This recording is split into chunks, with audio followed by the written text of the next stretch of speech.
నీ ప్రేమ మధురం నా పైన కురిపించు. దేవ నీవే, నీ ప్రేమ మధురం నా పైన కురిపించు. నన్ను విడువకుము నా దేవా, నన్ను ఎడబాయకు. నన్ను విడువకుము నా దేవా, నన్ను ఎడబాయకు. దేవ నీవే, నీ ప్రేమ మధురం నా పైన కురిపించు. నన్ను విడువకుము నా దేవా, నన్ను ఎడబాయకు. అంధకారము నాదు బ్రతుకు వెలుగు నింపితివి. అంధుడనైనే సంచరించగా నీదు కరములు చాపితివి. అంధకారము నాదు బ్రతుకున వెలుగు నింపితివి. అంధుడనైనే సంచరించగా నీదు కరములు చాపితివి. నిన్ను వర్ణింపతరమానా యేసు, నే పాపిని ప్రభువా కరుణించు. నిన్ను వర్ణింపతరమానా యేసు, నే పాపిని ప్రభువా కరుణించు. దేవ నీవే, నీ ప్రేమ మధురం నా పైన కురిపించు. నన్ను విడువకుము నా దేవా, నన్ను ఎడబాయకు. నన్ను విడువకుము నా దేవా, నన్ను ఎడబాయకు. ఎప్పటికీ దిగులుండదయా నీ ప్రేమను పొందిన నా హృదికి. సాక్షిగా నిలువగనను నిలుపు, నీ మార్గమే నా గెలుపు. ఎప్పటికీ దిగులుండదయా నీ ప్రేమను పొందిన నా హృదికి. సాక్షిగా నిలువగనను నిలుపు, నీ మార్గమే నా గెలుపు. నిన్ను వర్ణింపతరమానా యేసు, నీ ప్రేమే మధురం చవి చూస. నిన్ను వర్ణింపతరమానా యేసు, నీ ప్రేమే మధురం చవి చూసా. దేవ నీవే, నీ ప్రేమ మధురం నా పైన కురిపించు. నన్ను విడువకుము నా దేవా, నన్ను ఎడబాయకు. నన్ను విడువకుము నా దేవా, నన్ను ఎడబాయకు. పరిశుద్ధుడా నీకు స్తోత్రాలు. తండ్రి దేవా నీకు వందనాలు, స్తోత్రాలు. నాయనా వాక్యాన్ని ధ్యానించుకోవడానికి మేము ప్రయత్నం చేస్తా ఉన్నాం. నాయనా మా ధ్యానంలో ప్రభా నాయనా నీ సన్నిధిని మాకు అనుగ్రహించమని యేసునామమున ప్రార్థించి వేడుకుంటున్నాం తండ్రి. ఆమేన్. రైట్. లాస్ట్ టైము నేను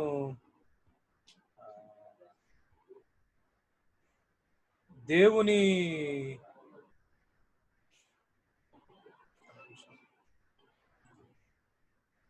దేవుని స్వరూపం గురించి మనం స్టడీ చేస్తా ఉన్నాం.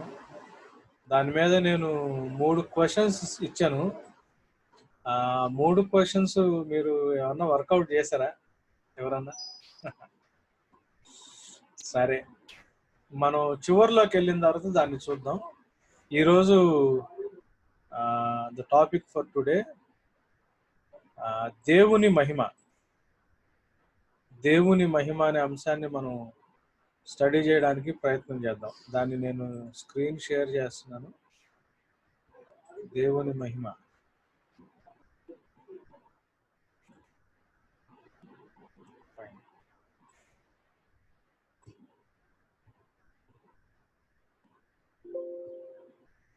సో మనం రెండు పార్ట్స్ గా ఈ బైబుల్ స్టడీ చేయడానికి మనం స్టార్ట్ చేసాం.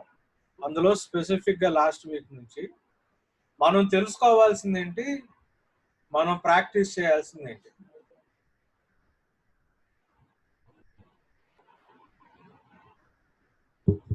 మనం తెలుసుకోవాల్సింది ఏంటి, మనం ప్రాక్టీస్ చేయాల్సింది ఏంటి. ఫస్ట్ పార్ట్ కింద మనం తెలుసుకోవాల్సింది ఏంటి అన్న అంశాల కింద లాస్ట్ వీక్ మనం దేవుని గురించిన ఒక భాగాన్ని మనం నేర్చుకున్నాం. ఈరోజు దేవుని మహిమ అంటే ఏంటో చూడటానికి ప్రయత్నం చేద్దాం. ఈ దేవుని మహిమ అన్నది లేకపోతే గ్లోరీ ఆఫ్ గాడ్ అన్నది అర్థం చేసుకోవడానికి చాలా టఫెస్ట్ పార్ట్. బైబుల్లో త్రిత్వం ఒకటి, ట్రినిటీ ఒకటి, గాడ్స్ గ్లోరీ ఒకటి. ఇట్లాంటి అంశాలు కొంచెం ట్రిక్కీగా, కొంచెం కష్టంగా ఉంటాయి అర్థం చేసుకోవడానికి. సరే, ఈ దేవుని మహిమని అర్థం చేసుకోవడానికి ప్రయత్నం చేద్దాం. మొట్టమొదటి పాయింట్ ఏంటంటే దేవుని మహిమని ఎలా నిర్వచించడం, డిఫైనింగ్ గాడ్స్ గ్లోరీ. దీన్ని మనం ఏం చేద్దాం అంటే యెషయా గ్రంథం 6వ అధ్యాయం 3వ వచనంలోకి మనం వెళ్ళటానికి ప్రయత్నం చేద్దాం. Isaiah 6th chapter 3rd verse. అక్కడ సెరూబులు దేవుణ్ణి ఆరాధిస్తా, holy holy holy is the lord lord almighty, the whole earth is full of his glory అన్నారు. తెలుగులో ఏముందంటే, వారు సైన్యములకు అధిపతి యెహోవా పరిశుద్ధుడు పరిశుద్ధుడు పరిశుద్ధుడు, సర్వలోకము ఆయన మహిమతో నిండి ఉన్నదని గొప్ప స్వరముతో గాన ప్రతిగానములు చేయుచుంటుంది అన్న మాట అక్కడ మనకుంది. ఇక్కడ మనం దేవుని యొక్క గ్లోరీని అర్థం చేసుకోవడానికి మనం ప్రయత్నం చేయాలి అంటే మనకి కాంట్రాస్ట్ గా దేవుని మహిమ, దేవుని గ్లోరీ రెండింటిని అర్థం చేసుకోవడానికి ప్రయత్నం చేయాలి. అక్కడ ఏమంటా ఉన్నారు, holy holy holy is the lord almighty అంటున్నారు. The whole earth is full of his holiness అని లేదు, is full of his glory అని ఉంది. అంతే కదా, పరిశుద్ధుడు పరిశుద్ధుడు పరిశుద్ధుడు, సర్వలోకము ఆయన పరిశుద్ధతతో నిండి ఉందని లేదు, ఆయన గొప్ప స్వరముతో అని, ఆయన మహిమతో నిండి ఉన్నదని గొప్ప స్వరముతో గాన ప్రతిగానములు చేయుచుండిరి అనే మాట మనకు అక్కడ కనిపిస్తా ఉంది. సో దీన్ని అర్థం చేసుకోవాలి అంటే ముందు మహిమ అంటే ఏంటో హోలీనెస్ అంటే ఏంటో, దేవుని పరిశుద్ధత అంటే ఏంటో అర్థం చేసుకోవడానికి ప్రయత్నం చేద్దాం. నేను ఇది ఇంగ్లీష్ లోనే రాశాను, తెలుగులో మీకు ఎక్స్ప్లెయిన్ చేస్తాను. Holiness is what God is as God that nobody else is అని. అంటే అర్థం ఏంటంటే దేవుడు ఏవై ఉన్నాడో దేవుడుగా ఇంకా ఎవరు అంటే కానిది, కేవలం దేవుడే దేవుడుగా ఏవై ఉన్నాడో దాన్ని పరిశుద్ధత అంటారు. What God actually is as God that nobody else is అని. దీన్ని ఇంకొంచెం క్లియర్ గా అర్థం చేసుకోవడానికి ప్రయత్నం చేద్దాం. The holiness of God is his being in a class by himself in his perfection and greatness and worth అని. అంటే అర్థం ఏంటంటే దేవుడు యొక్క పర్ఫెక్షన్ అంటే తెలుసు కదా అందరికి, గ్రేట్నెస్ గొప్పదనం, వర్త్ అంటే ఆయన యొక్క విలువ, ఆయనలో ఉన్న పర్ఫెక్షన్, ఆయన యొక్క గొప్పదనం, ఆయన యొక్క విలువ, ఆయన అంటే ఎవరికి లేనంతగా పర్ఫెక్షన్ లో ఉండటం అన్నమాట. అది దాన్ని అట్లా అర్థం చేసుకోవాలి. His perfection and his greatness and his worth are of such a distinct and separate category that he is a class by himself అని. అంటే అర్థం ఏంటంటే ఇప్పుడు మనం ఇంతకు ముందు కూడా చాలా సార్లు పరిశుద్ధతని డిఫైన్ చేయడానికి ప్రయత్నం చేసినప్పుడు పవిత్రత అంటే పాపం లేని స్థితి. పయస్నెస్ అంటే సిన్లెస్నెస్. పరిశుద్ధత అంటే వేరుపరచబడిన స్థితి. సెపరేటెడ్నెస్ అని మనం నేర్చుకున్నాం ఇంతకు ముందు కదా. పరిశుద్ధత అంటే సెపరేటెడ్నెస్ అనే విషయాన్ని మనం నేర్చుకున్నాం. సో ఇక్కడ దేవుని విషయంలో పరిశుద్ధత అంటే ఏంటి?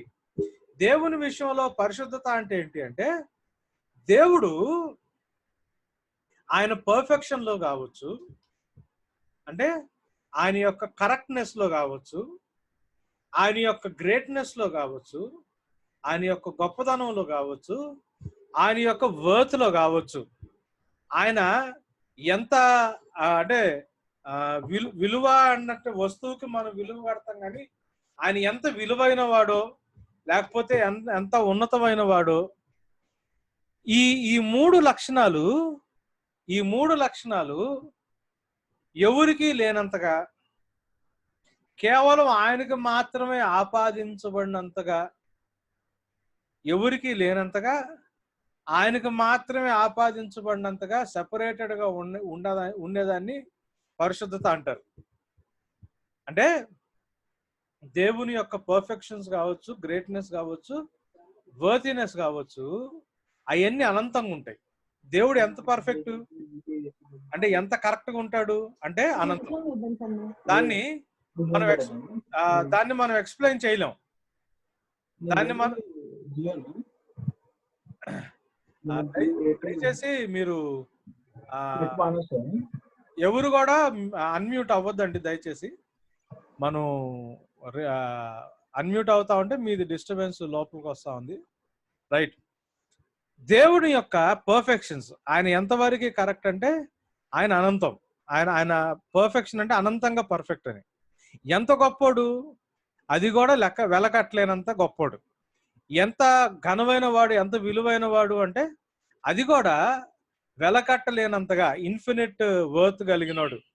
సో దేవునికి ఉన్న ఈ గుణగణాలు ఎంత అనంతంలో ఉంటాయి అంటే, ఎంత విలువ కట్టలేని స్థితిలో ఉంటాయి అంటే, అట్లాగా పోలిక ఉన్న వాళ్ళు ఎవరు లేరు, అట్లా పోల్చదగిన వాళ్ళు ఎవరు లేరు.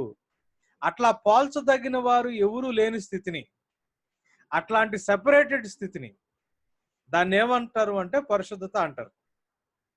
నేను చెప్తాను, మీకు తర్వాత ఏమన్నా క్వశ్చన్స్ ఉంటే మీరు క్వశ్చన్స్ రాసి పెట్టుకోండి. మనం చివరిలో క్వశ్చన్స్ తీసుకోవడానికి ప్రయత్నం చేద్దాం.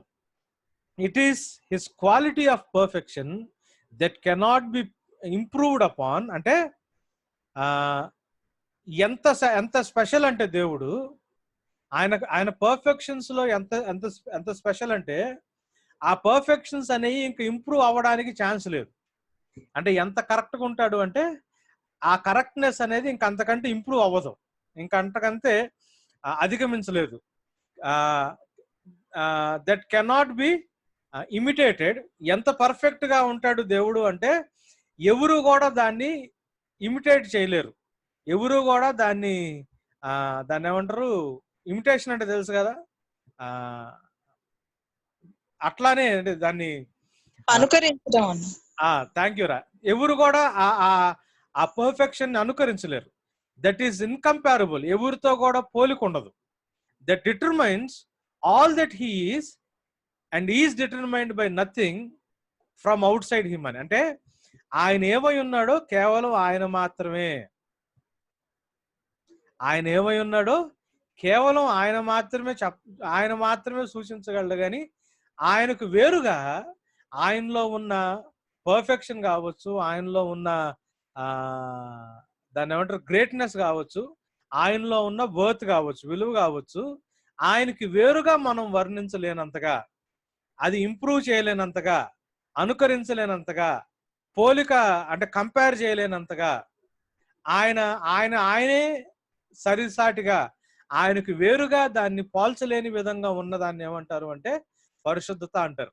సో ఇన్ఫినిట్ వర్త్, అంతులేనంత విలువ కలిగిన వాడు ఆయన. ఇంట్రిన్సిక్ ఇన్ఫినిట్ వాల్యూ, ఆయనలో ఆయనకే అంతులేనంత విలువ కలిగి ఉన్న దేవుడు అని. సో ఈ పరిశుద్ధతను మనం అర్థం చేసుకునేటప్పుడు మనకి ఈ పాయింట్లు అర్థం అవ్వాలా. God is intrinsically Holi and the whole earth is full of his glory. అదే కదా మనం చూసింది యెషయా 6:3 పరిశుద్ధుడు పరిశుద్ధుడు పరిశుద్ధుడు అని ఏముంది, సర్వలోకం ఆయన మహిమను. సో ఇక్కడ ఏమన్నా holy holy holy is Lord almighty, the earth is full of his glory అంటున్నాడు. సో హోలీనెస్ కి గ్లోరీకి చూద్దాం. By saying that the glory of God,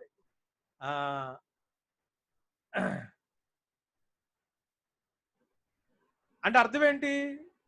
ఇప్పుడు పరిశుద్ధుడు పరిశుద్ధుడు పరిశుద్ధుడు అన్న మాట, holy holy holy the whole earth is full of his glory అన్న మాటకి పరిశుద్ధుడు పరిశుద్ధుడు పరిశుద్ధుడు సర్వలోకము ఆయన మహిమతో నిండి ఉన్నది అన్న మాటకు అర్థం ఏంటి అంటే, గ్లోరీ అంటే అర్థం ఏంటి అంటే హిజ్ మేనిఫెస్టెడ్ హోలీనెస్ అని. అంటే దేవుడు ఏమై ఉన్నాడో, దేవుడు ఎంత విలువైన వాడో, దేవుడు ఎంత గొప్పవాడో, దేవుడు ఎంత పర్ఫెక్టో, దేవుని యొక్క స్థితి, దేవుని యొక్క ఉనికి ఉంటుంది చూసారా, ఎవరితో పోల్చలేనంత, ఎవరితో అంటే దేనితో కంపేర్ చేయలేనంత, ఇంకా ఇంప్రూవ్ చేయలేనంత పర్ఫెక్షన్ లో ఉన్న దేవుని యొక్క స్థితి ఉంటుంది చూసారా, అది దేవుని యొక్క స్థితిని పరిశుద్ధత అన్నారు. ఈ పరిశుద్ధత ఎప్పుడైతే పరచబడుతుందో బయటికి బాహ్యంగా, ఎప్పుడైతే ఈ హోలీనెస్ బయటికి పబ్లిక్ గా మేనిఫెస్ట్ అవుతుందో, ఎప్పుడైతే దేవుని యొక్క అర్హత కావచ్చు, దేవుని యొక్క ఘనత కావచ్చు, దేవుని యొక్క గొప్పతనం కావచ్చు, దేవుని యొక్క పర్ఫెక్షన్స్ కావచ్చు, ఆయన ఉనికి, ఆయన స్థితి, ఎవరితో పోల్చలేని ఆయన స్థితి, పరిశుద్ధమైన స్థితి ఎప్పుడైతే బయటికి ప్రత్యక్షపరచబడుతుందో, ఎప్పుడైతే బయటికి మేనిఫెస్ట్ అవుతుందో, ఆ మేనిఫెస్టేషన్ ని గ్లోరీ అంటారు. గ్లోరీ అంటే ఏంటి అంటే కనిపించే దేవుని పరిశుద్ధత. పరిశుద్ధత అంటే ఏంటి? దేవుడు ఏవై ఉన్నాడో అది దేవుని యొక్క పరిశుద్ధత, ఆయన స్థితి, ఆయన గొప్పదనం, ఆయన అర్హత. అర్థమవుతుందా? ఆయన స్థితి, ఆయన గొప్పదనం, ఆయన అర్హత, ఆయన పర్ఫెక్షన్, ఆయన ఏమై ఉన్నాడో ఎవరితో పోల్చలేనంతగా ఆయన ఉనికి ఉంటుంది చూసారా, ఆయన ఏమై ఉన్నాడో అది పరిశుద్ధత. ఈ పరిశుద్ధత ఎప్పుడైతే ప్రత్యక్షపరచబడుతుందో, ఆ పరిశుద్ధత యొక్క ప్రత్యక్షత మహిమ. ఆ పరిశుద్ధత యొక్క ప్రత్యక్షత మహిమ అంటే going public of his holiness అని, మేనిఫెస్టేషన్ ఆఫ్ గాడ్స్ హోలీనెస్ అని. దేవుని యొక్క పరిశుద్ధత మేనిఫెస్ట్ అవడం, దేవుని యొక్క హోలీనెస్ ప్రత్యక్షపరచబడటం, దేవుని యొక్క పరిశుద్ధత బయలుపరచబడటం, ప్రత్యక్షపరచబడటం, దాన్ని మహిమ అన్నారు బైబిల్లో. సో నేను దేవుని మహిమని కనుగొన్నాను అని అన్నాడు అనుకోండి, ఎవరన్నా దేవుణ్ణి మహిమలో చూసాము అన్నారు అనుకోండి, అంటే అర్థం ఏంటంటే దేవుడు ఎంత అర్హుడో, దేవుడు ఎంత గొప్పవాడో, దేవుడు ఎంత ఘనమైన వాడో, దేవుడు ఎంత పర్ఫెక్టో, దేవుని యొక్క ప్రత్యక్షతని కనుగొన్నవాడు దేవుని యొక్క మహిమను కనుగొంటాడు అని. సో పరిశుద్ధత యొక్క ప్రత్యక్షత మహిమ, దేవుని పరిశుద్ధత యొక్క ప్రత్యక్షత మహిమ. The manifestation of God's holiness is his glory. The manifestation of God's holiness is his glory. అర్థమవుతుందండి? ఇప్పుడు Taj Mahal full moon day రోజు సంపూర్ణమైన వెన్నెల్లో చూస్తే చాలా గ్లోరియస్గా ఉంటుందండి తాజ్ మహల్ అన్నాం అనుకోండి. అసలు తాజ్ మహల్ ఏవై ఉందో దాంట్లో ఉన్న బ్యూటీ మొత్తం కనిపించే దాన్ని ఏమంటారంటే గ్లోరీ అంటారు. తాజ్ మహల్ని ఫుల్ గ్లోరీలో చూడాలి అంటే, తాజ్ మహల్ని సంపూర్ణ మహిమలో చూడాలి అంటే దాన్ని ఏమంటారు, ఫుల్ మూన్ డే రోజు చూడాలి. అంటే అంటే చంద్రుడు ఉంటుంది చూసారా, ఫుల్ మూన్ డే రోజు, పౌర్ణమి రోజు చూడాలా. చూసినప్పుడు అసలు తాజ్మహల్ ఏంటో మీకు తెలుసుద్ది అంటాం చూసారా, అసలు తాజ్మహల్ ఏంటో మీకు అర్థం అవుద్ది అంటాం చూసారా. దేవుని పరిశుద్ధత అంటే దేవుడి యొక్క ఉనికి, దేవుని యొక్క స్థితి, దేవుడు ఏమై ఉన్నాడో పరిశుద్ధత చూపిస్తుంది. దేవుని అసలు దేవుడు ఎవరో తెలుసుకోవాలి అంటే, దేవుడు ఎవరో చూడాలి అంటే ఆ పరిశుద్ధతను చూసేటప్పుడు దాన్ని ఏమంటారంటే దేవుని యొక్క మహిమను చూడటం అంటారు. సో మహిమ అంటే దేవుని పరిశుద్ధత యొక్క మేనిఫెస్టేషను, దేవుని పరిశుద్ధత యొక్క ఆ పరిశుద్ధతని బయలుపరచుట, కనపరచుట. దీన్ని the glory of God is the holiness of God made manifested అన్నాడు. సో దేవుని యొక్క పరిశుద్ధత బయలుపరచబడుట, ప్రత్యక్షపరచబడుట అని దేవుని యొక్క మహిమ అన్న మాట మనం అర్థం చేసుకోవాలి. రెండవది కీర్తనల గ్రంథం 138 అధ్యాయం. కీర్తనల గ్రంథం 138 అధ్యాయం. కీర్తనలు 138 5వ యెహోవా మహాప్రభావం గలవాడని వారు యెహోవా మార్గములు గూర్చి గానము చేసెదరు అని తెలుగులో ఉంది. ఇంగ్లీష్లో ఏముంది? May they sing of the ways of the Lord, for the glory of the Lord is great.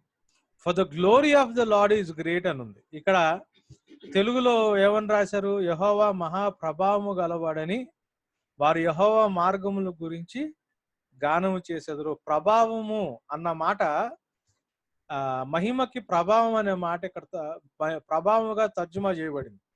వాస్తవం ఇంగ్లీష్ బైబిల్లో కానీ మీరు హెబ్రీ బైబిల్లో కానీ చూస్తే అక్కడ మహిమ అన్న మాటే మనకు కనిపిస్తుంది. రోమా 3:23 ఏమన్నాడు? ఏ భేదము లేదు, అందరూ పాపము చేసి దేవుని యొక్క మహిమను పొందలేకపోతున్నారు. For all have sin and have fallen short of the glory of God అన్నమాట. ఇక్కడ మనం గ్లోరీ అన్న మాట ప్రభావం అని తెలుగులో ఉంది, లేకపోతే మహిమ మనం చూసినప్పుడు ఇది దేవుని యొక్క ప్రథమమైన లేకపోతే ప్రాముఖ్యమైన గుణముగా మనం చూస్తాం. ప్రామినెంట్ కీ అట్రిబ్యూట్ కింద, ప్రామినెంట్ కీ అట్రిబ్యూట్ అంటే అట్రిబ్యూట్ అంటే గుణం. ఇక్కడ ఏమంటున్నాడు? యెహోవా మహాప్రభావం గలవాడు, యెహోవా గొప్ప మహిమ గలవాడు అని ఆయన మార్గముల గురించి గానం చేస్తారు. అంటే దేవునికి మహిమ అనే ఒక గుణం ఉంది. అది ఒక గుణము కింద, ఆయన యొక్క క్యారెక్టర్ కింద, ఆయన యొక్క లక్షణం కింద, ఆయన యొక్క అట్రిబ్యూట్ కింద మనం చూస్తూ ఉంటాం. The fact that is God's glory that people are measured by. అంతేనా? ఏమవుతుంది ఇక్కడ మనం రోమాపత్రిక 3:23 ఏం చూస్తున్నాం? అందరూ పాపం చేశారు. ఎంతగా పాపం చేశారు అంటే దేవుని యొక్క మహిమను పొందలేకపోతున్నారు. సో మన పతన స్థితి దేంతో కొలవబడుతుంది? దేవుని యొక్క మహిమతో కొలవబడుతుంది. అంతేనా? ఇప్పుడు ఆ మాటకు అర్థం ఏంటి? ఏ భేదం లేదు, అందరూ పాపం చేసి దేవుని యొక్క మహిమను పొందలేకపోతున్నారు. For all have sin and have fallen short of God's glory అంటే అర్థం ఏంటి? పాపం ఏం చేసింది అంటే దేవునిలాగా తెలుసుకోవడంలో మనల్ని అనర్హులుగా చేసేసింది. ఇప్పుడు పాపం ఏం చేసింది? దేవుని యొక్క మహిమ నుంచి మనల్ని దూరం చేసింది. దేవుని యొక్క మహిమ అంటే ఏంటి? ఆయన పరిశుద్ధత యొక్క ప్రత్యక్షత. దేవుని యొక్క మహిమ అంటే ఆయన పరిశుద్ధత యొక్క ప్రత్యక్షత. ఇప్పుడు పాపం ఏం చేసింది?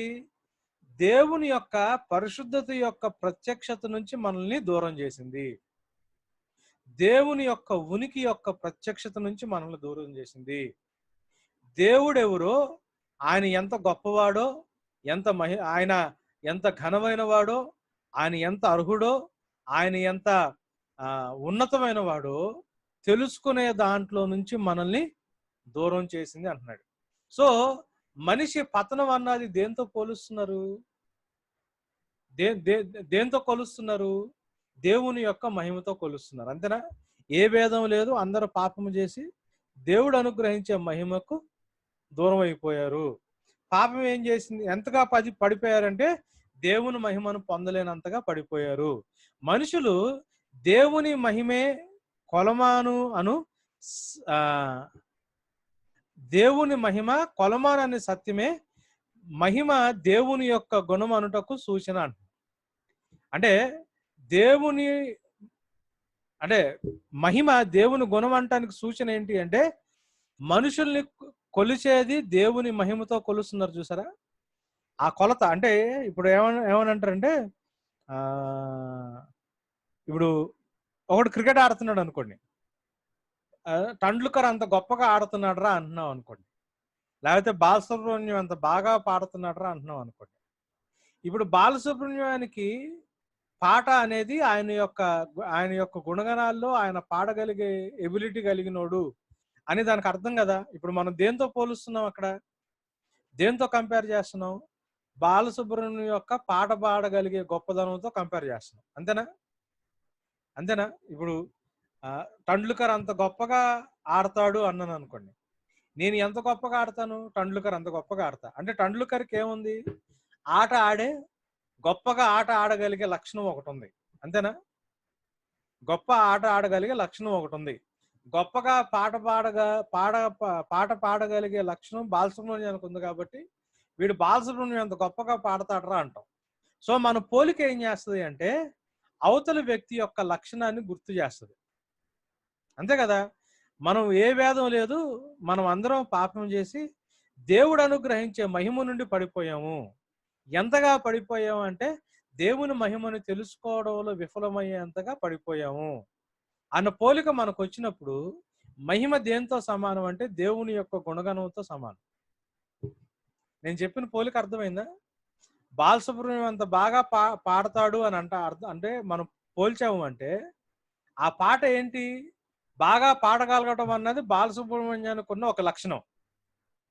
ఆ లక్షణం ఆయనకు ఉంది కాబట్టి మనం ఏం చేసామంటే బాలసుబ్రహ్మణ్యం అంత బాగా పాడతాడు అంటున్నాం. ఏ భేదం లేదు, పాపం చేసి దేవుని యొక్క మహిమను పొందలేకపోతున్నారు అని మనిషి యొక్క పతన స్థితిని దేవుని మహిమతో మనం పోల్చినప్పుడు మహిమ ఏమైతుంది? ఆటోమేటిక్గా దేవుని యొక్క లక్షణం అవుతుంది. అంతేనా? నా తెలుగు అక్కడ కొంచెం డిఫెక్టివ్గా రాసినట్టున్నా.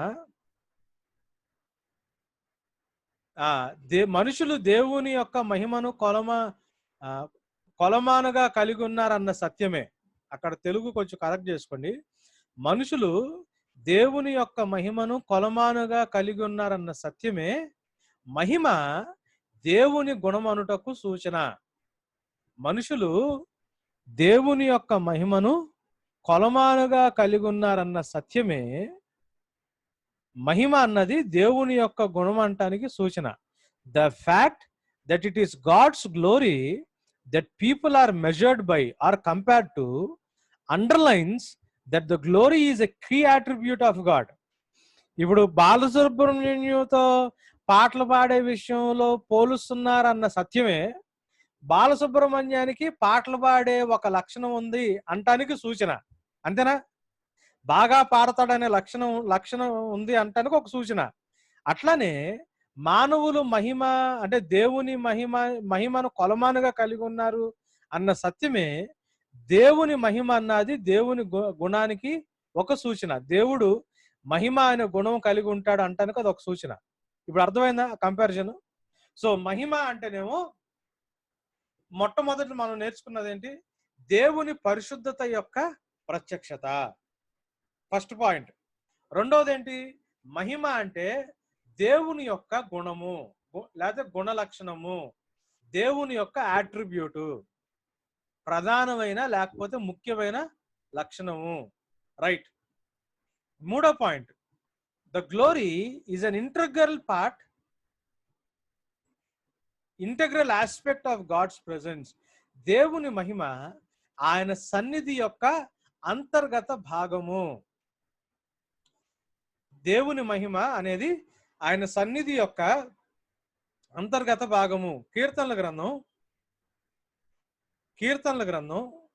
26వ అధ్యాయము 26th చాప్టర్ 8th verse. యెహోవా నీ నివాస మందిరమును నీ తేజో మహిమ నిలుచు స్థలమును నేను ప్రేమించుచున్నాను అంటున్నాడు. యెహోవా నీ నివాస మందిరమును నీ తేజో మహిమ నిలుచు స్థలమును నేను ప్రేమించుచున్నాను. ఇంగ్లీష్ లో ఏముంది? I love the house where I love the house wear you live, you live, the place where your glory dwells. The place where your glory dwells అంటున్నాడు. ఇక్కడ దావీదు దేవుడు మందిరము ఆయన సన్నిధికి అంటే ఆయన మహిమకు ప్రధాన స్థలముగా చెప్పుచున్నాడు అంటున్నాడు. అంటే ఇక్కడ ఏమంటున్నాడు? David speaks of God's temple as being a prime location of God's presence, thus is glory. ఇక్కడ చూడండి ఏమంటున్నాడు? దేవుని ఇక్కడ మీరు ఏమంటున్నారు? యెహోవా నీ నివాస మందిరము నీ తేజో మహిమను నిలుచు స్థలమును నేను ప్రేమించున్నాను. సో ఇక్కడ మందిరము, తేజో మహిమ, నిలుచు స్థలము, రెండు మాటలు కనిపిస్తున్నాయా? నీ మందిరమును నీ తేజో మహిమ నిలుచు స్థలమును నేను ప్రేమించున్నాను అంటే మహిమ అంటే ఏంటి? దేవుని యొక్క సన్నిధికి అంటే సమానమైంది, అంతేనా? God's glory is nothing but God's presence. It is an integral part of God's presence. దేవుని మహిమ అన్న దేవుని సన్నిధి అన్న ఆల్మోస్ట్ ఒకటే.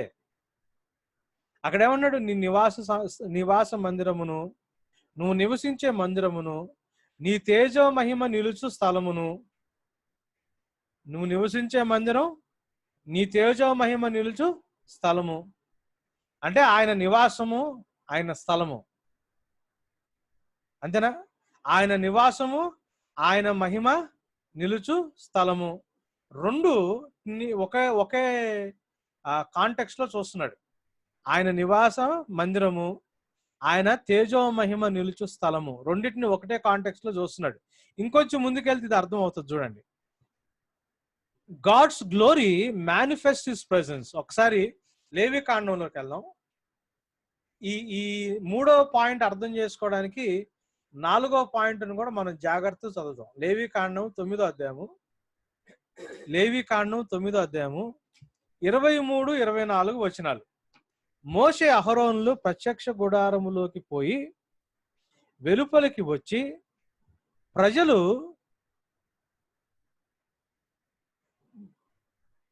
ప్రజలను దీవింపంగా యెహోవా మహిమ ప్రజలకు కనపడెను.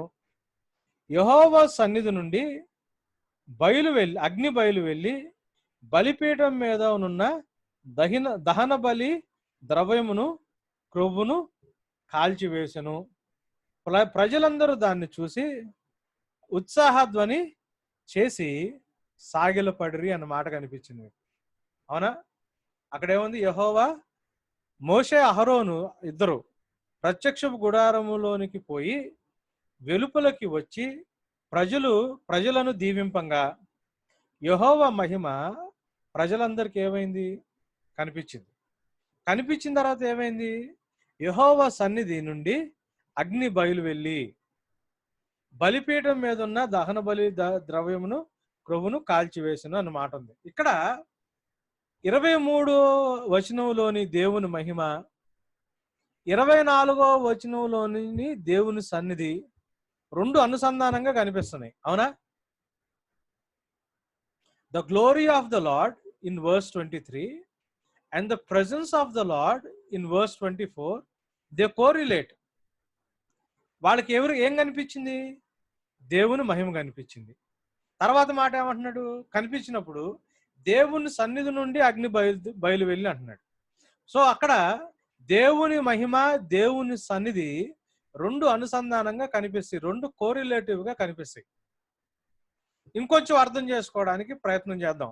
అపోస్తుల కార్యాలు 7వ అధ్యాయం, acts 7th chapter 55th verse 55వ వచనంలో మనం చూస్తే స్టెఫన్ని రాళ్ళు తీసుకుని కొట్టి చంపేస్తున్న టైంలో ఏం జరిగింది అంటే 55వ వచనంలో, అయితే అతడు పరిశుద్ధాత్మతో నిండుకున్న వాడే ఆకాశం వైపు తేరి చూసి దేవుని మహిమను యేసుక్రీస్తు దేవుని కుడి పార్శ్వమున నిలిచి ఉండుట చూచి అన్నాడు. దేవుని మహిమ దేవుని కుడి పార్శ్వమున యేసు ప్రభు నిలుచుండుట చోట, అంటే మహిమని దేవునితో పోలుస్తున్నాడు అక్కడ, అంతేనా? సో మనం జాగ్రత్తగా అర్థం చేసుకుంటే ఇక్కడ మనకు కనిపించే 3వ వచనం కావచ్చు, ఆ 3వ పాయింట్ కావచ్చు, దేవుని మహిమ, ఆయన సన్నిధి, ఈ రెండు కూడా మనకి బైబిల్లో ఇంటర్ రిలేటెడ్ గా కనిపిస్తాయి. ఇప్పుడు మహిమ అంటే ఆయన పరిశుద్ధత యొక్క ప్రత్యక్షత, ఫస్ట్ పాయింట్. దేవుని మహిమ అంటే ఆయన పరిశుద్ధత యొక్క ప్రత్యక్షత. కొన్ని చోట్ల బైబిల్లో మహిమ ఎట్లా కనిపిస్తుంది? ఆయనకున్న ప్రాముఖ్యమైన గుణగణము మహిమ. కొన్ని చోట్ల ఎలా ఎలా కనిపిస్తుంది మహిమ? దేవుని యొక్క సన్నిధితో అనుసంధానంగా కనిపిస్తుంది. అంటే దేవుని మహిమే దేవుని సన్నిధిగా, దేవుని సన్నిధియే దేవుని మహిమగా కనిపిస్తుంది. సో రెండు అనుసంధానంగా మనకి కనిపిస్తాయి. నెక్స్ట్ పాయింట్ లోకి వెళ్దాం. Glory, God's glory is reflected in his powerful deeds. యోహాను సువార్త 11వ అధ్యాయము. యోహాను సువార్త 11వ అధ్యాయంలో ఏముంటది? లాజరస్ ని సమాధిలోంచి బయటకు లేపడం ఉంటది కదా. దాంట్లో 44వ వచనం నుంచి మనం చూస్తే, 40వ వచనం నుంచి చూస్తే, అందుకు యేసు, నీవు నమ్మిన ఎడల దేవుని మహిమను చూతువని నేను నీతో చెప్పలేదా అని ఆమెతో అనెను అన్నాడు. ఇప్పుడు దేవుని మహిమ దేంట్లో కనిపిస్తుంది? దేవుడు చేసిన కార్యంలో కనిపిస్తుంది. దేవుని మహిమను ఎక్కడ చూసిందామా? దేవుని యొక్క గొప్పతనం, లేకపోతే కొన్నిసార్లు దేవుని యొక్క పర్ఫెక్షన్స్, కొన్నిసార్లు దేవుని యొక్క అర్హత, కొన్నిసార్లు దేవుని యొక్క ఘనత, దేవునిలో ఉన్న గుణగణాలు ఆయన యొక్క క్రియల్లో మనకి కనిపిస్తాయి. So God's glory was seen or reflected in raising Lazarus from the dead. అంతే కదా, మరణంలో నుంచి లాజరస్ ని తిరిగి లేపడంలో దేవుని మహిమ కనిపించింది. సో ఇప్పుడు దేవుని మహిమని వాక్యానుసారంగా అర్థం చేసుకోవాలి అంటే, దేవుని మహిమ అంటే ఆయన యొక్క పరిశుద్ధత యొక్క ప్రత్యక్షత, ఫస్ట్ పాయింట్. ఆయన పరిశుద్ధత యొక్క ప్రత్యక్షత. రెండవది, దేవుని మహిమ అంటే ఆ దేవుని యొక్క ప్రాముఖ్యమైన గుణగణము, లేకపోతే గుణ లక్షణము. పరిశుద్ధత అంటే దేవుని యొక్క సన్నిధి. పరిశుద్ధత అంటే మహిమ అంటే దేవుని యొక్క సన్నిధి. తర్వాత పాయింట్ ఏంటి? మహిమ దేవుని యొక్క క్రియల్లో కనపరచబడుతుంది. మహిమ ఎక్కడ కనపరచబడుతుంది? దేవుని యొక్క క్రియల్లో కనపరచబడుతుంది. మహిమ అంటే పరిశుద్ధత యొక్క ప్రత్యక్షత. మహిమ అంటే దేవుని యొక్క ప్రాముఖ్యమైన గుణ లక్షణము. మహిమ అంటే దేవుని యొక్క సన్నిధిని సూచిస్తుంది. మహిమ అంటే దేవుని యొక్క సన్నిధిని, దేవుని యొక్క వ్యక్తిత్వాన్ని సూచిస్తుంది. మహిమ అంటే దేవుని యొక్క క్రియల్లో కనబడుతుంది. యేసయ్యా,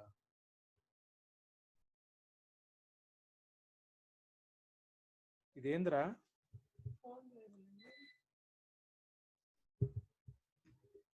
ఎట్లయింది ఇది? ఎట్లా? ఎవరన్నా ఆన్లైన్లోకి వెళ్తారా? ఉందా?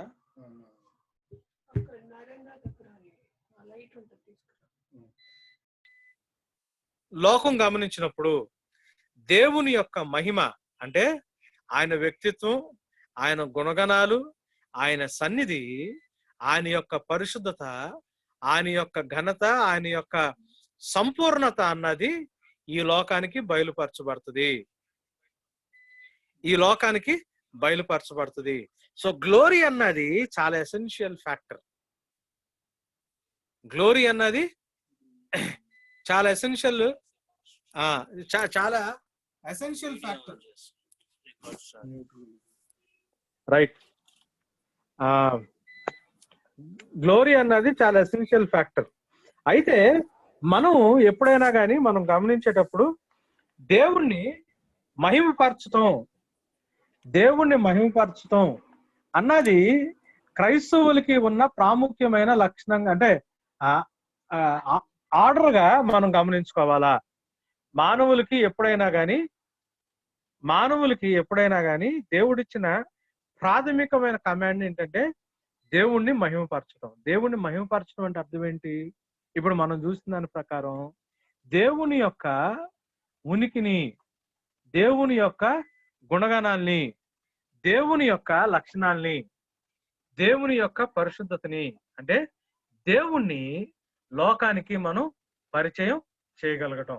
సో దేవుణ్ణి మహిమపరచడం మానవులకున్న ప్రథమమైన లక్షణం, కమాండ్ ఏంటంటే టు గ్లోరిఫై గాడ్. దేవుణ్ణి మహిమపరచడం అంటే మనం నేర్చుకున్న డెఫినేషన్స్ బట్టి ఈ లోకానికి దేవుణ్ణి తెలియజేయడం, దేవుణ్ణి మనం రిఫ్లెక్ట్ చేయడం, దేవుడు ఏమై ఉన్నాడో ఈ లోకానికి మనం కనపరచడం, ఇది మహిమ. సో ఇది ఈ రోజు కాన్సెప్ట్. దేవుని మహిమ గురించి మనం నేర్చుకున్నాం. పవర్ పోయింది కాబట్టి నేను క్వశ్చన్ అండ్ ఆన్సర్స్ సెషన్ లోకి వెళ్దాం, ప్రాబ్లం లేదు. ఏమన్నా క్వశ్చన్స్ ఉన్నాయా ఈరోజు మనం నేర్చుకున్న దాంట్లో? రికార్డింగ్ అవుతుంది, రైట్? క్వశ్చన్స్ ఏమైనా ఉన్నాయా ఈరోజు మనం నేర్చుకున్న దాంట్లో? దయచేసి మీరు అన్మ్యూట్ అయ్యి క్వశ్చన్స్ అడగాల్సిందిగా కోరుతా ఉన్నా. సార్, ఇది మహిమ నుంచి అధిక మహిమ అంటే దాని అర్థం ఎక్కడ? అది నాకు వచనం చదువుతారా? ఎవరు అడుగుతుంది? నేను శివకుమార్ మాట్లాడుతున్నాను సార్. శివకుమార్, ఓకే. ఇది అంటే మహిమ నుంచి అధిక మహిమ అని జనరల్ గా పాస్టర్స్ చెప్తుంటారు కదా వాక్యం చెప్పినప్పుడు. అంటే మహిమను మించింది చెప్పండి. రెఫరెన్స్ లో నుంచి అంటే ఏం లేదు, అంటే దేవుని సన్నిధి యొక్క ప్రత్యక్షత, అది ఉన్నా కొద్దీ ఎక్కువగా బయలుపరచబడటం. Okay, thank you. యా,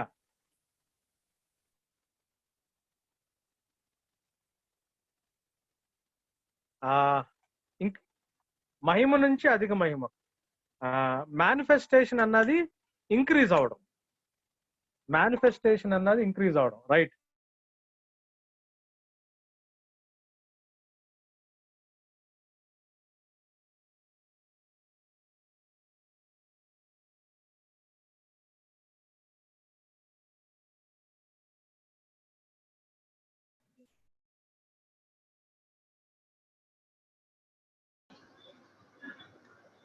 ఇంకా క్వశ్చన్స్ ఉన్నాయా?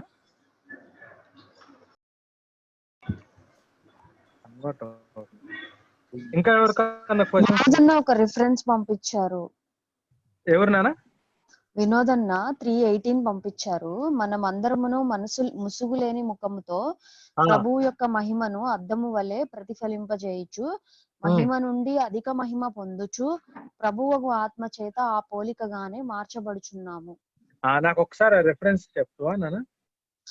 2 కొరింథియన్స్ 3:18.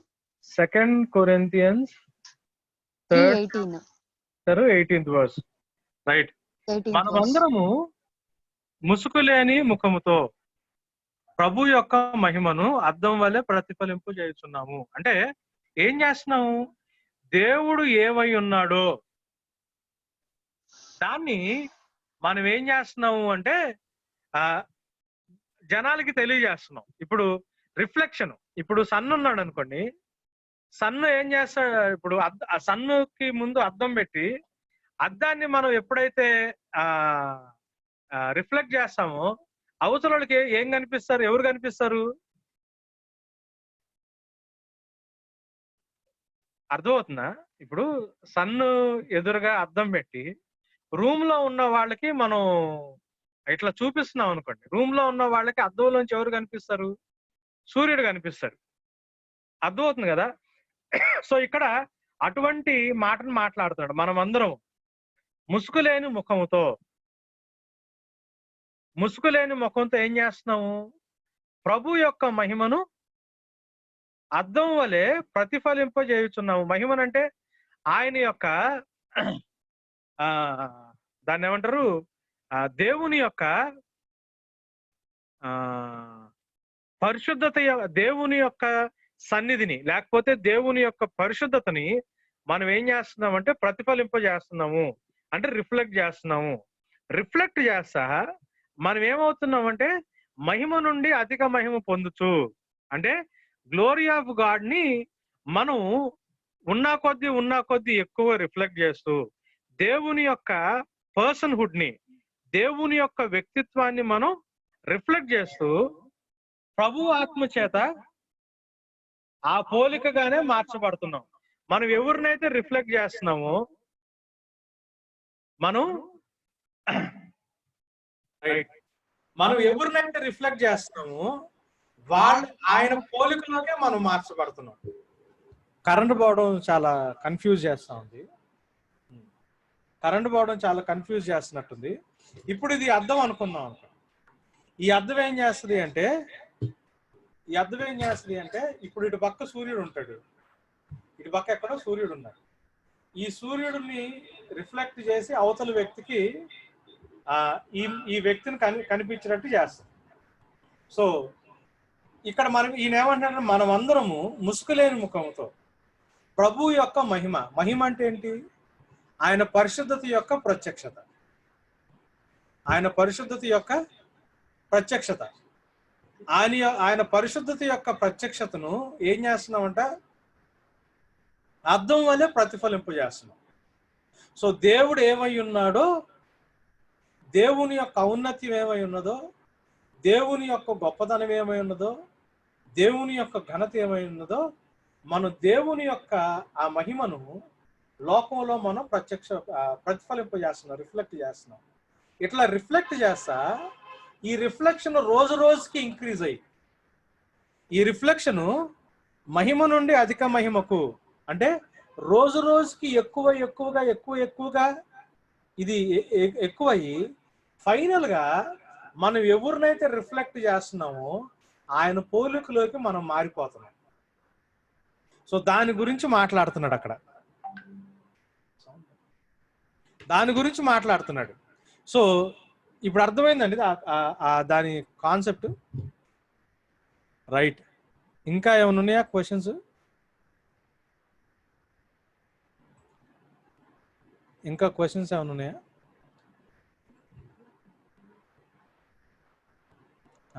చాట్లో questions వచ్చినట్టున్నాయా? 1 Peter 2nd chapter 9th verse. 1 Peter 2nd chapter 9th verse. అయితే మీరు చీకట్లో నుంచి ఆశ్చర్యకరమైన తన వెలుగులోకి మిమ్మల్ని పిలిచిన వాని గుణాతిశయాల్ని ప్రచురింపచేయు నిమిత్తము ఏర్పరచబడిన వంశమును, రాజులైన యాచక సమూహము. అంటే దేవుని యొక్క ఇప్పుడు ఓకే, దానికి రిలేటెడ్గా ఇది పెట్టినట్టున్నారు. సో మహిమను ప్రతిబింబించడం అంటే ఇక్కడ మనకుంది చూసారా, ఆయన గుణాతిశయాల్ని ప్రకటిస్తున్నాం. సో యాక్చువల్గా క్రిస్టియన్స్ ఎవరయ్యా అంటే మిర్రర్ లాంటి వాళ్ళు దేవుణ్ణి ఫేస్ చేస్తా ఆ దేవుని యొక్క ఆ లైట్ని, లేకపోతే ఆ దేవుని యొక్క ఆ గుణగణాల్ని లోకానికి చూపించేవాళ్ళు వీళ్ళు యాక్చువల్గా క్రిస్టియన్స్. సో మనం ఆ చూపించే దాంట్లో ఆ చూపించే క్వాంటిటీలో మ్యాగ్నిట్యూడ్లో పెరుగుతూ ఉంటాం, ఇంటెన్సిటీలో పెరుగుతూ ఉంటాం. సో మహిమ నుండి అధిక మహిమకు అన్నాడు, రైట్? సాగరు ఐజయా 42, యెషయా గ్రంథము, దీంట్లో నుంచి రికార్డింగ్ నొక్కాలి. యెషయా గ్రంథము 42వ అధ్యాయము 8వ వచనం. 42వ అధ్యాయము 8వ వచనం. యెహోవాను నేనే, అదే నా నామము, మరి ఎవరికి నా మహిమను నేను ఇచ్చువాడను కాను. నాకు రావాల్సిన స్తోత్రము విగ్రహములకు చెందనీయను అంటున్నాడు చాలా క్లియర్గా. సో దీన్ని ఎట్లా అర్థం చేసుకోవాలి, దీన్ని ఎలా అర్థం చేసుకోవాలి అన్నది పాయింట్. రైట్, ఏమంటున్నాడు? నా మహిమను నేను ఎవరికి ఇవ్వను అంటే నాకు ఉన్న ప్రత్యక్షతని ఎవరికి ఇవ్వను. ఇందాక మనం చూస్తా ఉన్నాం కదా, ఇందాక మనం షేర్ చేసుకున్న దాంట్లో దేవుడు పరిశుద్ధుడు అంటే అర్థం ఏంటి అంటే ఎవరితో పోలిక లేకుండా, ఎవరితో పోలిక లేకుండా, ఎవరితో కంపేర్ చేయలేనంతగా, ఎక్కడా కూడా ఆయన్ని ఇమిటేట్ చేయలేనంతగా, అనుసరించలేనంతగా స్పెషల్ లక్షణం కలిగి ఉండటాన్ని మనం ఏమన్నామంటే పరిశుద్ధత అన్నాం. మనం పరిశుద్ధత అన్నాం. ఆ పరిశుద్ధత యొక్క ప్రత్యక్షతని మనం ఏమని నేర్చుకుంటున్నాం? మహిమ నేర్చుకుంటున్నాం. అయితే దేవుడు ఏమంటున్నాడంటే నా మహిమను నేను ఎవరికి ఇవ్వను అంటున్నాడు. అంటే అర్థం ఏంటి? దేవుడికి రావాల్సిన మహిమ అంటే ఇక్కడ దేవునికి రావాల్సిన మహిమ, దీన్ని జాగ్రత్తగా అర్థం చేసుకోండి.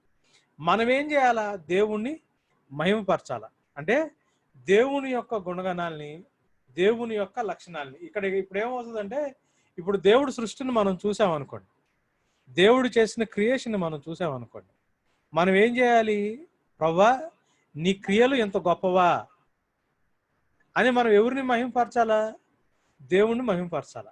సో దేవుణ్ణి నేను మహిమపరచకుండా నేను ఆ మహిమను ఇంకొక దానికి ఇవ్వడానికి నేను ప్రయత్నం చేశాను అనుకోండి, దాన్ని దేవుడు ఒప్పుకోడు అంటున్నాడు. ఇప్పుడు విగ్రహారాధన అంటే ఏంటనుకుంటున్నారు?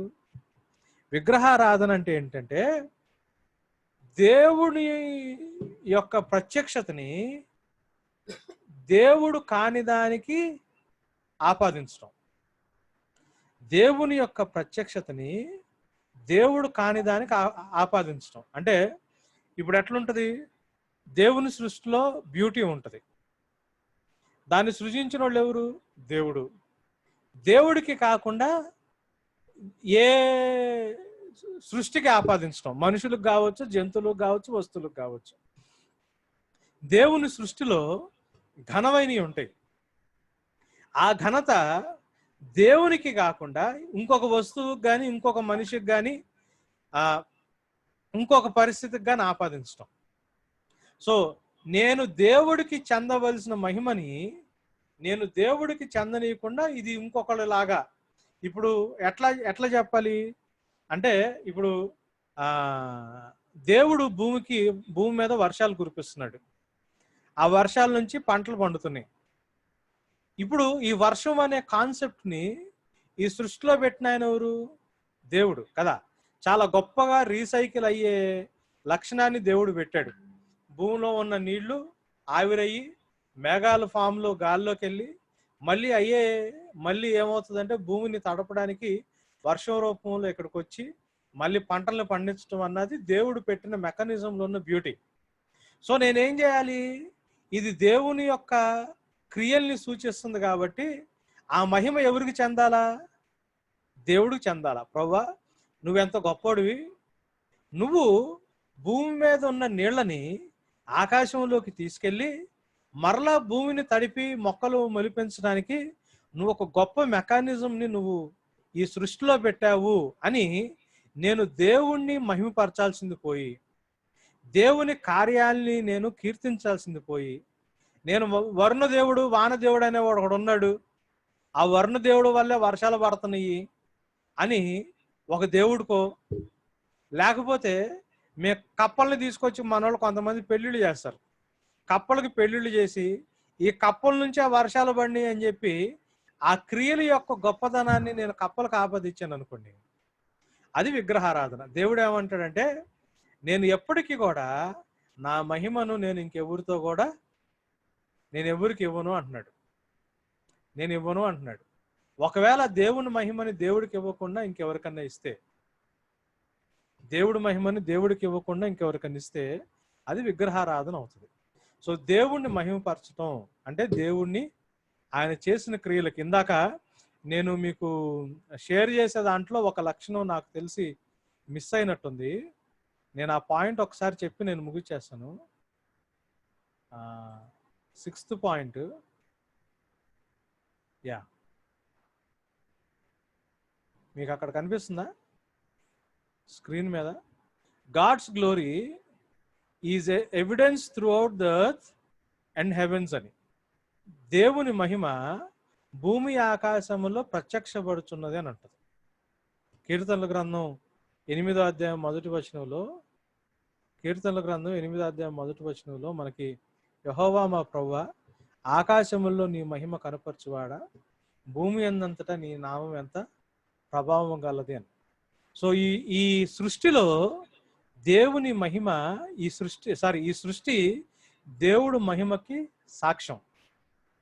ఈ సృష్టిలో ఉన్న యావత్తు, ఇప్పుడు కోయల్లో ఉండే స్వీట్నెస్ కావచ్చు, గులాబీ పువ్వులో ఉండే ఆ బ్యూటీ కావచ్చు, ఆ పర్వతాల్లో ఉండే ఆ మ్యాజెస్టీ కావచ్చు, పంట పొలాల్లో ఉండే ఒక ఆహ్లాదకరమైన అనుభూతి కావచ్చు, ఇవన్నీ కూడా దేవుని యొక్క మహిమకు సాక్ష్యం. సో నేను వాటిని ఆస్వాదించేటప్పుడు, వాటిలో నేను మేలు పొందుకునేటప్పుడు నేను తిరిగి దేవుణ్ణి మహిమపరచాలి, అంటే దేవునికే నేను ఆపాదించాల. అలా ఆపాదించకుండా ఇంకెవరికన్నా ఆపాదిస్తే నేను దాన్ని ఒప్పుకోను అంటున్నాడు. రైట్? ఇంకేమన్నా ఉన్నాయా క్వశ్చన్స్? ఇంకేమన్నా? కరెంట్ పోవడం మనం కొంచెం కన్ఫ్యూజన్లోకి వెళ్ళాం. ఇంకేమన్నా క్వశ్చన్స్ ఉంటే మనం. నాన్న కొలోషియన్స్ 3:4 ఒకసారి చెప్పరా? Colossians 3rd chapter 4th verse. ఒక్క నిమిషం. కొలసి 3వ అధ్యాయం 4వ వచనం. మనకు జీవమై ఉన్న క్రీస్తు ప్రత్యక్షమైనప్పుడు మీరు ఆయనతో కూడా మహిమయందు ప్రత్యక్షపరచబడదురు. రైట్? ఇంగ్లీష్లో ఏముంది? Colossians 3. When Christ is your life appears, then you will also appear with him in glory. You will also appear in his glory. అంటే ఆయన గ్లోరీ అంటే ఏంటి అర్థమైంది కదా?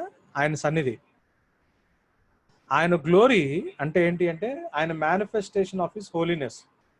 సో ఎప్పుడైతే యేసు ప్రభు రెండవ రాకడలో ప్రత్యక్షమవుతాడు, యేసు ప్రభు సెకండ్ కమింగ్లో వచ్చినప్పుడు ఎవరెవరైతే ఆయన విశ్వాసులు ఉంటారో వారు కూడా ఆయన సన్నిధిలో ప్రత్యక్షపరచబడతారు.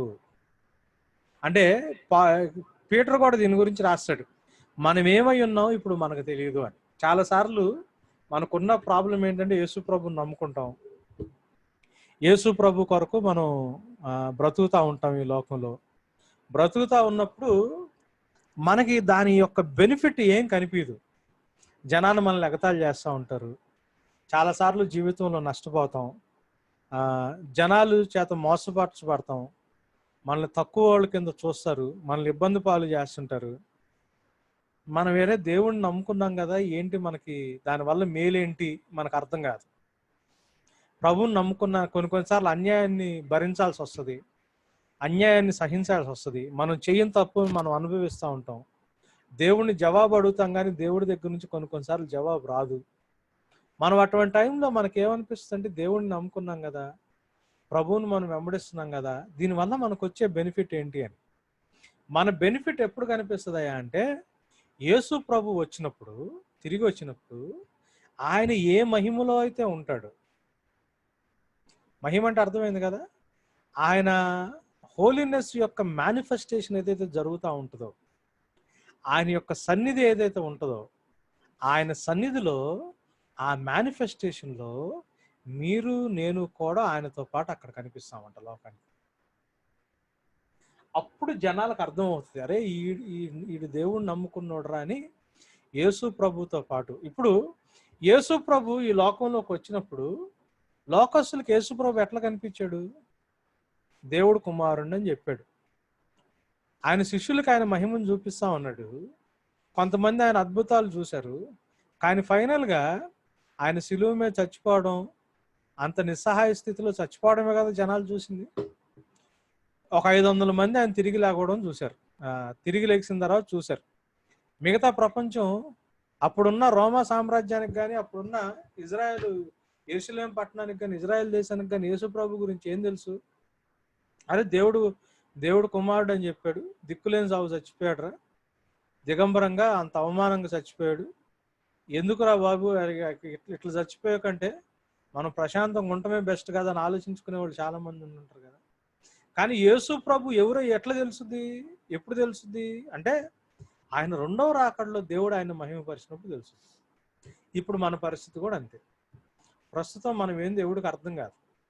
మొత్తబడిన వారిగా, అవమానపరచబడిన వారిగా, ఓడిపోయిన వారిగా, హేళన చేయబడిన వారిగా, చేతగాని వారిగా లోకం ముందు, మనుషుల ముందు మనం కనిపిస్తాం ప్రస్తుతానికి, ఫర్ ద టైం బీయింగ్.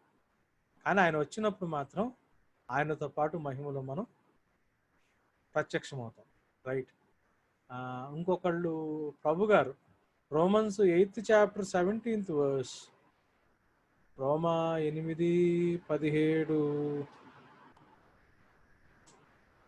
మనము పిల్లలైతే వారసులము అనగా దేవుని వారసులము క్రీస్తుతో కూడా మహిమ పొందుటకు, ఇందాక ఇప్పుడు చెప్తున్నాను కదా, ఆయనతో కూడా మహిమ పొందటానికి, ఆయనతో కూడా రెండవ రాకడందు ప్రత్యక్షపరచబడటానికి, యేసు ప్రభు యొక్క గొప్పదనంతో పాటు మనం కూడా మహిమ పొందిన వారిగా ప్రత్యక్షపరచబడటానికి ఆయనతో కూడా శ్రమ పడిన యెడల ఆయనతో కూడా వారసులం అన్నాడు. అర్థమైందా? రైట్. 1 పీటర్, ఇంకొకళ్ళు లిల్లీ సిస్టర్ వాళ్ళు పెట్టారు, 1 Peter 2nd chapter 12th verse, అన్యజనులు మిమ్మల్ని ఏ విషయంలో దుర్మార్గులను దూషించుతారో ఆ విషయంలో వారు మీ సత్క్రియలు చూచి వాటిని బట్టి దర్శన దినమందున దేవుణ్ణి మహిమపరచున్నట్లు. మహిమపరచడం అంటే ఆయనకు రావాల్సింది ఆయనకు ఆపాదించడం, పరచునట్లు వారి మధ్య మనం మనుషులు నియమించిన ప్రతి కట్టడను ప్రభు నిమిత్తమే లోబడుచున్నాం అని. సో నాకు తెలిసి ఇప్పుడు మహిమ అంటే కొంచెం అర్థం అవుతున్నట్లుంది కదా. యోహాను రమేష్ బాబు, యోహాను సువార్త 17వ అధ్యాయము, యోహాను సువార్త 17వ అధ్యాయము 22-23, మనం ఏకమై ఉన్నలాగున వారును ఏకమై ఉండవలనని నీవు నాకు అనుగ్రహించిన మహిమను నేను వారికి ఇచ్చితిని. మహిమ అంటే ప్రత్యక్షత, అదే అంటున్నాను. నువ్వు నాకు ఏ ప్రత్యక్షతనైతే ఇచ్చావో నేను వారికి ఆ ప్రత్యక్షతను ఇచ్చాను అంటున్నాడు. వారి యందు నేను, నా యందు నీవును ఉండుట వల్ల వారు సంపూర్ణంగా చేయబడి ఏకముగా ఉన్నందున నీవు నన్ను పంపితివనియు నీవు నన్ను ప్రేమించినట్టే వారిని కూడా ప్రేమించితివనియు లోకము తెలుసుకున్నట్లు నాకు అనుగ్రహించిన మహిమ నేను వారికి అనుగ్రహించాను. ఎప్పుడైతే యేసు ప్రభు ఆ మహిమను వాళ్ళకు అనుగ్రహించారు, అంటే ఆయన యొక్క ప్రత్యక్షతను అనుగ్రహించారు, వాళ్ళు ఏమని గ్రహించారు? యేసయ్య దేవుని కుమారుడని గ్రహించారు. సో మహిమ అంటే దేవుని యొక్క ప్రత్యక్షత, మేనిఫెస్టేషన్ అని అర్థం చేసుకోవాలి. సో దేవుని మహిమ, ఆయన సన్నిధి ప్రత్యక్షత, దేవుని యొక్క ఉనికి ప్రత్యక్షత, దేవుని యొక్క గుణగణము, ఈ ప్రత్యక్షత ఎక్కడ కనిపిస్తుంది అంటే దేవుడు చేసే కార్యాల్లో కనిపిస్తుంది. ఈ ప్రత్యక్షత ఎక్కడ కనిపిస్తుంది అంటే ఈ సృష్టి మొత్తంలో కనిపిస్తుంది. ఈ సృష్టి మొత్తం దేవుని యొక్క మహిమకు సాక్ష్యము అని మనం నేర్చుకుంటున్నాం. రైట్. మనకి 9:13 అయింది. I think we can close it here. మనం దీంతో ఇక్కడ ఆపేయచ్చు. నరసింహ బ్రదర్ ఉన్నారా లైన్లో? ప్రార్థన చేస్తారా? మనం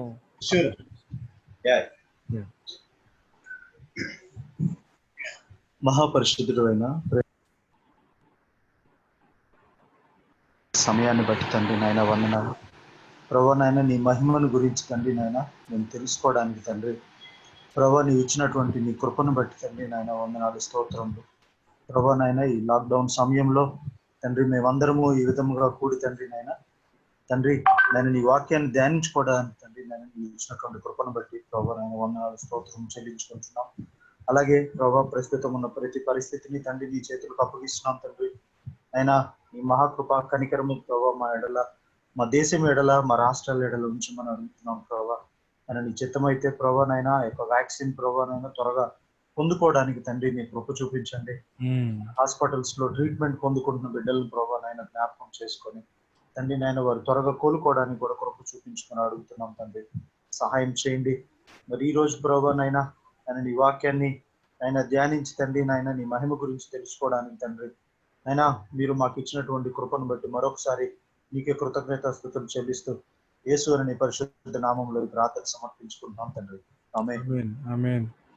రైట్. నేను ఈ పవర్ ప్రాబ్లం రావడం కొంచెం క్షమించండి, ఇది మనం చేయగలిగింది ఏం లేదు. దీంట్లో కూడా 3 క్వశ్చన్స్ ఉన్నాయి. ఆ పీడిఎఫ్ నేను అందరికీ గ్రూప్స్లో పెడతాను. మీరు దాంట్లో ఆ 3 క్వశ్చన్స్ చూసి ఆ 3 క్వశ్చన్స్కి ఆన్సర్ చేయడానికి ప్రయత్నం చేయండి. ఆ గ్రూప్లోనే, లేకపోతే మీరు పర్సనల్గా కానీ నాకు ఆ ప్రశ్నలకి జవాబులు రాసి పంపించడానికి ప్రయత్నం చేయండి.